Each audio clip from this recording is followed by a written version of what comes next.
मैंने तो सुना था कि कानून के हाथ बहुत लंबे होते हैं, कानून तो कितना भी बड़ा बाहुबली हो, कितना भी बड़ा डॉन हो, उसको घसीट के ले आता है। तो आज हमारे देश का कानून, आज दिल्ली सरकार, दिल्ली पुलिस इतनी कमज़ोर कैसे हो गई कि एक आरोपी खुला घूम रहा है और पीड़ित बेटियों पे लाठियां बरसाई। हम लड़ेंगे और जीतेंगे, आखिरी सांस तक अन्याय के खिलाफ आवाज़ उठाएंगे और अपनी बेटियों के लिए जान देनी पड़ी तो हम पीछे नहीं हटेंगे। सीने पे पहले खिलाड़ी बच्चों से पहले हम गोली खाएंगे, लेकिन बेटियों को न्याय दिला के रहेंगे। बेटी की लड़ाई है, जो बेटी किसी भी क्षेत्र में, किसी भी फील्ड में आगे बढ़ना चाह रही है, लेकिन बृजभूषण जैसे लोग उनका रास्ता रोकना चाह रहे हैं, उनको उनकी मंजिल तक पहुंचने से रोक रहे हैं।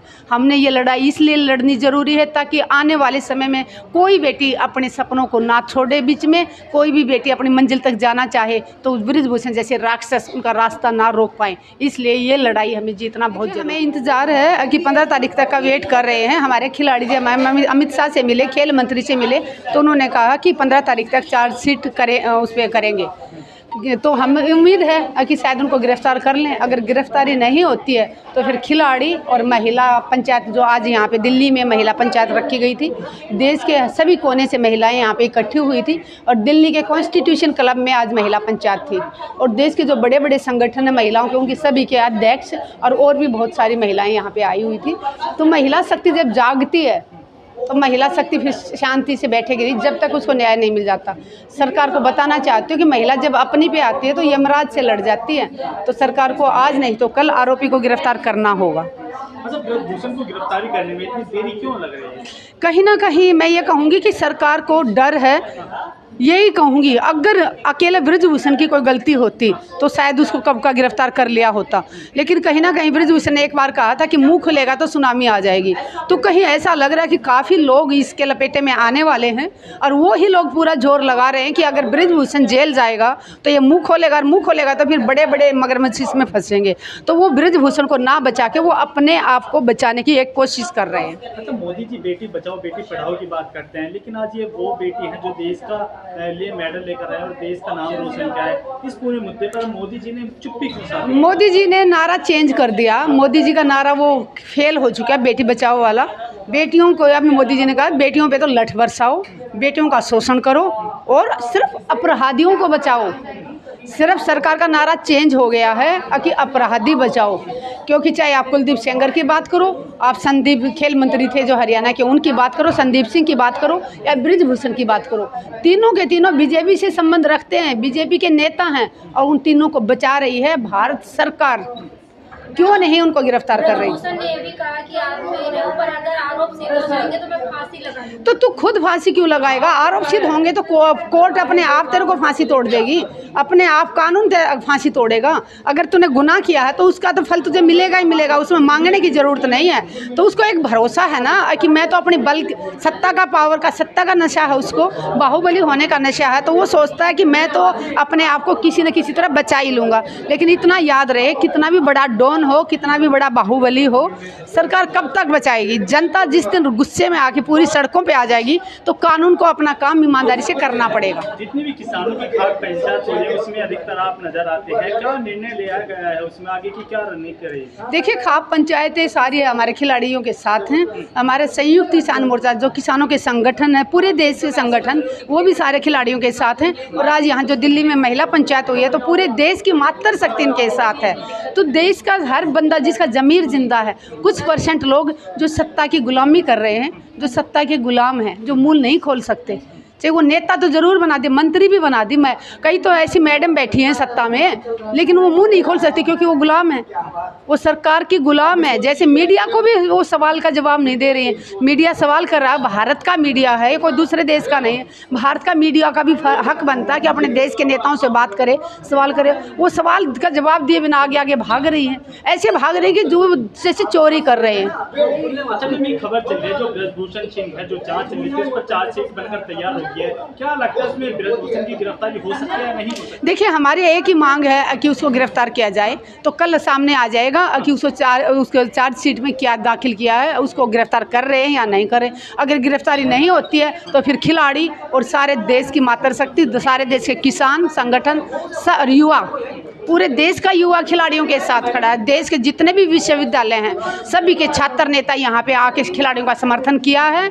अपने अपने राज्यों में, अपने अपने यूनिवर्सिटियों में उन्होंने मार्च निकाले थे, कैंडल मार्च निकाले थे। सोशल मीडिया के माध्यम से वो पूरे खिलाड़ियों के साथ है, क्योंकि पूरा देश जो गुलाम नहीं है, कुछ लोगों को छोड़ दो, बाकी जो गुलाम नहीं है वो सब समझ चुके हैं कि जो खिलाड़ी बेटियां हैं वो सच की लड़ाई लड़ रही हैं। खिलाड़ी बेटियां सच बोल रही हैं, इसीलिए देश आज उनके साथ खड़ा है। और जब तक ये इतने तानाशाह नहीं गिरफ्तार होंगे, लड़ाई जारी रहेगी। और दूसरी बात मैं बताना चाहूँगी कि ये एक 4-5 खिलाड़ी बेटियों की बात नहीं है, पूरे देश की उस मातृशक्ति की लड़ाई है, मातृशक्ति के सम्मान की लड़ाई है, हर उस बेटी की लड़ाई है जो बेटी किसी भी क्षेत्र में, किसी भी फील्ड में आगे बढ़ना चाह रही है, लेकिन बृजभूषण जैसे लोग उनका रास्ता रोकना चाह रहे हैं, उनको उनकी मंजिल तक पहुँचने से रोक रहे हैं। हमने ये लड़ाई इसलिए लड़नी ज़रूरी है ताकि आने वाले समय में कोई बेटी अपने सपनों को ना छोड़े, बीच में कोई भी बेटी अपनी मंजिल तक जाना चाहे तो बृजभूषण जैसे राक्षस उनका रास्ता ना रोक पाए। इसलिए ये लड़ाई हमें जीतना बहुत ज़रूरी है। एक तरफ तो पहलवान धरने पर बैठे हैं, अपनी मांगों को लेकर वो लड़ाई उनकी जारी है, और दूसरी तरफ किसान भी सड़कों पर हैं। उस बारे में क्या कहना चाहेंगे, जिस तरीके से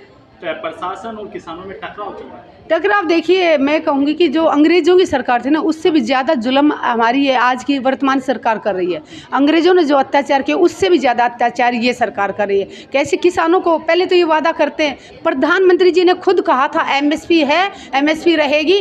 तो मैं पूछना चाहती हूँ कि सिर्फ कागज़ में रहेगी क्या?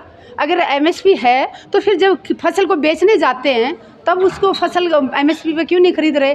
सूरजमुखी की बात कर लीजिए आप, कुरुक्षेत्र में, पीपली में किसानों ने अपनी आवाज़ उठाई कि अगर एमएसपी का भाव 6,400 रुपये प्रति क्विंटल है तो उसको 4,000 में बेचने पे किसान को क्यों मजबूर किया जा रहा है?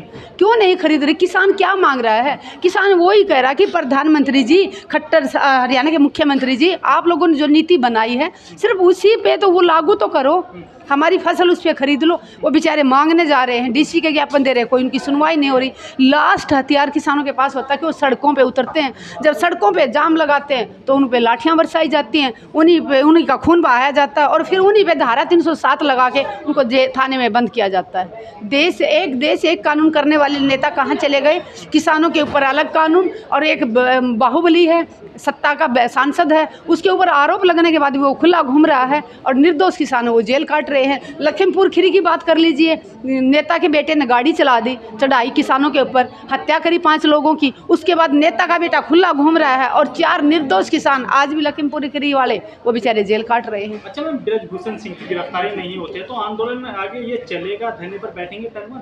देखिए, आगे का फैसला फिर हम सब मिल के लेंगे। संयुक्त किसान मोर्चा, देश की सारी मातृशक्ति महिला संगठन जो आज पंचायत में यहाँ पे देश के कोने कोने से मातृशक्ति यहाँ पे पहुँची, पूरा देश मिल के एक फैसला लेगा। आंदोलन तो हम आंदोलन करना पड़ा, जेल भरो आंदोलन करना पड़ा, या यहाँ तक कि चाहे हमें संसद का घेराव करना पड़े, प्रधानमंत्री का घर का घेराव करना पड़े, और सबसे पहले तो मैं चाहूँगी कि दिल्ली के पुलिस कमिश्नर का घेराव करना चाहिए, क्योंकि सुप्रीम कोर्ट ने अगर एफआईआर दर्ज करा दी है तो पुलिस कमिश्नर की ड्यूटी बनती है गिरफ्तार करना। तो सबसे पहले तो दिल्ली पुलिस कमिश्नर घेरे में आते हैं कि वो आप गिरफ्तार क्यों नहीं कर रहे। सबसे पहला सवाल हमारा उन्हीं पे जाता है कि आपको जब एफआईआर दर्ज हो चुकी है तो आप गिरफ्तारी में इतनी देर क्यों लगा रहे? क्या दिल्ली के पुलिस कमिश्नर बृजभूषण से डरते हैं? क्या कानून इतना कमज़ोर हो गया कि एक आरोपी के आगे घुटने टेक दिए कानून ने? क्या हमारे भारत देश का कानून इतना कमज़ोर है?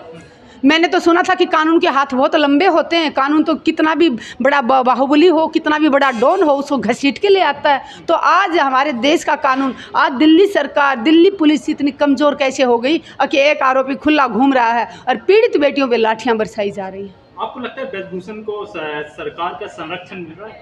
साफ साफ दिख रहा है। उसने खुद कहा अगर प्रधानमंत्री जी कहें, अगर गृह मंत्री जी कहें तो वो इस्तीफा दे देगा। तो इससे क्या समझें हम, क्या मतलब निकालें कि कहीं ना कहीं हमारे देश के गृह मंत्री और प्रधानमंत्री जी उसको बचाना चाह रहे हैं और पुलिस भी उससे डरती है। पुलिस सिर्फ निर्दोष लोगों पर डंडियाँ लाठियाँ बरसा सकती है, इन बाहुबलियों से तो पुलिस भी अपने घुटने टेक देती है। मैं कहना चाहूँगी कि पुलिस की यूनिफॉर्म पहनते हुए जब आप कसम खाते हो तो वो कसम याद रखनी चाहिए कि सामने चाहे कोई प्रधानमंत्री हो चाहे राष्ट्रपति हो, अगर वो अपराधी है तो सबसे पहले उसको अपराधी की नज़र से देखा जाए। बलात्कार करने वाला सिर्फ बलात्कारी होता है, ना उसकी जाति देखनी, ना उसकी पोस्ट देखनी कि वो किस पोस्ट पे है या किस पद पे है। तो इसलिए अगर कोई आरोपी है, अपराध किया है, तो उस अपराधी को सज़ा मिलनी ज़रूरी है, चाहे वो किसी भी जाति से हो, किसी भी धर्म से हो। जो हरियाणा में किसान आज अपना विरोध प्रदर्शन कर रहे हैं, आज जो फल सब्जी दूध की उन्होंने आज जो आवाजाही होती थी, सप्लाई होती थी, वो बंद कर दिया पहलवानों के समर्थन में और किसानों के समर्थन में। उस बारे में आप क्या कहना चाहिए? तो क्या अब मैं आप ये बताइए कि कितनी सारी पंचायतें कर ली, कितनी सारी रिक्वेस्टें कर ली सरकार से, तो कहाँ जाए सर? बेटियों को न्याय दिलाने के लिए कहाँ जाए देश? तो क्या बेटियों का शोषण होता रहे और हम आँख बंद करके घर में बैठ जाएं? ऐसा तो अंग्रेज़ों के टाइम भी नहीं हुआ था। अंग्रेज़ भी जब बेटियों के साथ कुछ गलत होता था, मुगलों के टाइम भी अगर ऐसा कुछ होता था, तब भी मरते थे, काटते थे, सिर काटते थे। बेटियों का शोषण ऐसे आँखों के देखे, वो कहते हैं आँखों देखी मक्खी नहीं खा सकते हम अगर ज़रूरत पड़ी तो हम अपनी जान दे सकते हैं, लेकिन पीछे नहीं हटेंगे। बजरंग पुनिया, साक्षी मलिक, जितने भी तमाम पहलवान हैं जी, धरने पर बैठे होते हैं, आपकी उनसे कोई बातचीत हुई? देखिए बातचीत हो ना, हम सब एक ही हैं, साथ ही हैं। बजरंग पुनिया परसों हम पिपली में वहाँ गए थे, किसानों की रैली महापंचायत थी, बजरंग पुनिया वहाँ आए थे। यहाँ भी साक्षी की मदर है, हम सब एक ही साथ यहाँ बैठे हुए थे सुबह से। तो हम सब एक ही हैं, एक ही परिवार के हैं भाई, किसान मजदूर के बच्चे हैं। क्या कहना है इसमें? पहलवानों का यही कहना कि हमने जो लड़ाई शुरू की है वो अन्याय के खिलाफ न्याय मांगने की लड़ाई है, और पहलवान सच बोल रहे हैं और पूरा देश को भी पता चल गया कि पहलवान सच की लड़ाई लड़ रहे हैं। इसीलिए पूरा देश पहलवानों के साथ खड़ा है। ये जो आरोपी है वो बहुत बाहुबली है, सत्ता का गुरूर है उसके। वो तरह तरह के हथकंडे अपना रहा है कि किसी न किसी तरह खिलाड़ियों को झूठा साबित करने की वो एक कोशिश कर रहा है। वो कोशिश कर रहा है कि खिलाड़ियों को कभी जाति में बांटना चाह रहा है, कभी एक राज्य में बांटना चाह रहा है। तो खिलाड़ी जो होता है वो पूरे देश का होता है, जैसे किसान पूरे देश का होता है। किसान जब अन्न उगाता है तो किसान ये नहीं कहता कि एक जाति के लोग उसका खाना उगाया हुआ गेहूँ खाएंगे। वो ये नहीं कहता कि एक ही धर्म के खाएंगे या एक ही राज्य के। किसान जब अन्न उगाता तो पूरा देश का बच्चा उसका उगाया हुआ अन्न की रोटी खाता है। तो जो देश का जवान है वो बॉर्डर पे खड़ा तो वो पूरे देश की सुरक्षा करता है। देश की सुरक्षा के लिए ज़रूरत पड़ने पे वो अपने सीने पे गोली खाता है, पूरे देश के लिए, ना कि किसी जाति के लिए, ना किसी एक धर्म के लिए। ऐसे ही देश के पहलवान जब दूसरे देशों में जाके तिरंगे की शान बढ़ाते हैं, मेडल जीत के लाते हैं, वहाँ जाके वो सिर्फ और सिर्फ भारतीय खिलाड़ी होने के लिए नाते लड़ते हैं। आपसे मैं अंतिम सवाल में लूँगा, जिस तरीके अगर पहलवान की जो लड़ाई चल रही है इसमें अगर न्याय नहीं मिला बेटियों को, तो 2024 में सरकार को इसका अंजाम भुगतना पड़ सकता है? ऐसा तो हो ही नहीं सकता कि न्याय नहीं मिले। हाँ, न्याय मिलने में देरी जरूर हो सकती है, आज नहीं तो कल बृजभूषण आरोपी को जेल जाना होगा, टाइम कितना भी लगे। पहले भी हमारे 19 साल में एक लड़की को इंसाफ मिला था। निर्भया कांड को आपने देखा होगा कितने साल लड़ना पड़ा था। तो हम लड़ेंगे और जीतेंगे, आखिरी सांस तक अन्याय के खिलाफ आवाज़ उठाएंगे, और अपनी बेटियों के लिए जान देनी पड़ी तो हम पीछे नहीं हटेंगे। सीने पे पहले खिलाड़ी बच्चों से पहले हम गोली खाएंगे, लेकिन बेटियों को न्याय दिला के रहेंगे।